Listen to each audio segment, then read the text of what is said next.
কিন্তু হেরে যাওয়ার পাত্রী না।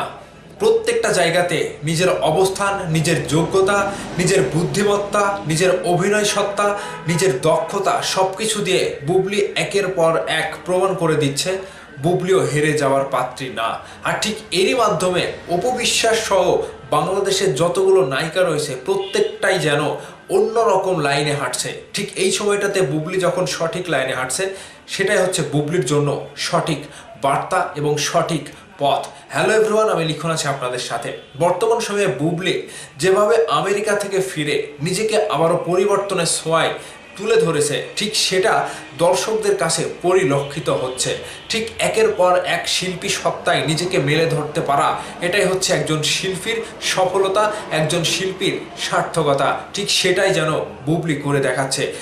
বর্তমানে এই সময়টাতে বাংলাদেশে যে কয়টা নায়িকা রয়েছে কেউ কিন্তু সিনেমার কাজ করছে না। ঠিক সংসারের দিক থেকে সংসারও করছে, কিংবা ছেলের খেয়াল রাখছে, কিংবা বর্তমান সময়ে যে পারিপার্শ্বিক কাজগুলো সেগুলো বুবলি কিন্তু ঠিক মেনটেন করে করতে পারছে। আবার নিজেকে সিনেমার ক্যারিয়ারে কিংবা তার যে ক্যারিয়ার রয়েছে সেই কাজেও কিন্তু নিজেকে পরিচালনা করছে। ঠিক এই যে রিসেন্ট যে ছবিটার কথা বলা হয়েছে, এখানে শাকিব খান ভাই হয়তো বুবলিকে মতামত দিয়েছিল যে হ্যাঁ, ইন্ডাস্ট্রিতে তুমি কাজ করতে থাকো।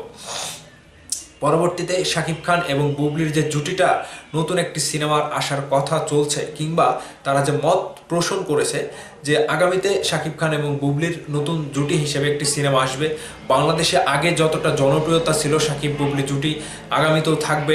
ঠিক সেই জায়গা থেকে আমি অপু বিশ্বাসকে খুঁজে পাচ্ছি না, অপু বিশ্বাসকে আমি খুঁজে পাচ্ছি না। আপনারা মন বেজার করবেন না, অপু বিশ্বাসের ভক্তরা খেপে যায় না। কথার যুক্তি আছে, কথার যুক্তি দিয়ে কথা বলতে হবে। তাছাড়া অন্ধকারে বসে থেকে ঢিল মারলাম আর সেই ঢিলটা গিয়ে লাগলে লাগলো, না লাগলে না লাগলো, সেটা করলে হবে না। ঠিক বুবলি তার টার্গেট, তার হচ্ছে প্রতিযোগিতার মধ্য দিয়ে তিনি যে নিজেকে যেভাবে পরিবর্তন করেছে, এটাই হচ্ছে বুবলির বড় একটা গুণ। আর এই গুণটা সকলের মধ্যে থাকে না। শিল্পী সত্তা থাকে কিন্তু গুণটা থাকে না। সেই গুণটা বুবলির মধ্যে আমি পরিলক্ষিত দেখতে পাচ্ছি। এবং ইন্ডাস্ট্রিতে অপু বিশ্বাস যেভাবে ব্যবসার দিকে ছুটছে, সিনেমার ক্যারিয়ার দিকে না ছুটে ব্যবসার দিকে ছুটে বেড়াচ্ছে, কিংবা বিভিন্ন প্রোগ্রাম করছে, কিংবা যে কোনো কাজে যাচ্ছে, সেখানে কিন্তু ভালোই সাড়া পাচ্ছে। কিন্তু সিনেমার বেলাতে কিন্তু জিরো। সিনেমা করতে গেলে সেটা জিরো, কারণ অপু বিশ্বাসের সাথে বর্তমানে ঢালিউডে কোনো নায়কই নাই যে জুটি বেঁধে ছবি করবে এবং সেই জুটিটা ম্যাচিং করবে, এরকম কিন্তু নাই। আর শাকিব খানের সাথে তো সম্ভবই না। ঠিক বুবলি যে নিজের জায়গা থেকে ছোট্ট ছোট্ট চিন্তাধারা থেকে তিনি যে এগিয়ে যাচ্ছে ধাপে ধাপে, সে এক ধাপ, দুই ধাপ, তিন ধাপ এভাবে যে এগিয়ে যাচ্ছে, এটা হচ্ছে বুবলির একটা আসল গুণ।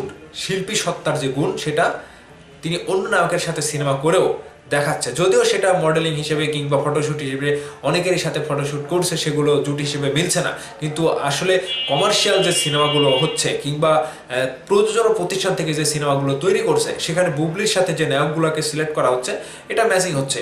কিন্তু চলা না চলা পরের হিসাব। কাজ করলে সেটা দর্শক জনপ্রিয়তা পাবে, হিটও হতে পারে এবং নাও হতে পারে, কিন্তু কাজটা তো পেতে হবে। আপনার উপরে যে কেউ টাকা ইনভেস্ট করবে, সেই ভারত কিংবা সেই ভরসাটা তো একজন প্রযোজকের থাকতে হবে। ঠিক বুবলির উপরে কোনো প্রযোজক ভরসা পেয়েছে বলেই তার উপরে নতুন সিনেমার টাকা কাস্ট করেছে এবং তাকে নতুন সিনেমায় কাস্ট করেছে। ঠিক অপরদিকে দেখেন, অপু বিশ্বাসের বেলাতে কিন্তু এমনটা হচ্ছে না। তার উপরে সিনেমার উপরে কোনো টাকা ইনভেস্ট করার ভরসাই পাচ্ছে না, কোনো সাহসই পাচ্ছে না। শুধুমাত্র ব্যবসার দিকে অপু বিশ্বাসকে ইনভেস্ট করলে সেটা ভালো প্রফিট দিচ্ছে, এটা কিন্তু বুঝে গিয়েছে যারা ইনভেস্টমেন্টের যারা লোক রয়েছে, তারা কিন্তু বুঝে গিয়েছে যে অপু বিশ্বাসের প্রতি সিনেমার বেলাতে টাকা ইনভেস্ট করে লাভ নাই, কারণ সিনেমার আর কোনো নাই অপু বিশ্বাসের। কিন্তু ব্যবসার দিকে করলে হবে। ঠিক মেগাস্টার শাকিব খানকে যেমন বর্তমান সময়ে কোটি কোটি টাকা ইনভেস্ট করা হচ্ছে, কিংবা মেগাস্টার শাকিব খানকে একটি শোরুম উদ্বোধন করতে গেলে 20 মিনিটের জন্য 35 লাখ টাকা দেওয়া হচ্ছে। ঠিক এই যে ব্যবসার দিকেও আছে, আবার সিনেমার দিকেও আছে, সকল গুণ কিন্তু মেগাস্টার শাকিব খানের রয়েছে। ঠিক বুবলির বেলাতেও যে ইনভেস্টমেন্টের সাহসটা তারা পাচ্ছে, এখানে নতুন সিনেমা করার পরে বুবলিকে নিয়ে তারা আবারও নতুন পথ চলার চেষ্টা করছে। এবং পাশাপাশি বুবলিও জানান দিয়ে দিচ্ছে যে তিনিও হারার পাত্রী না, হেরে যাওয়ার পাত্রী না।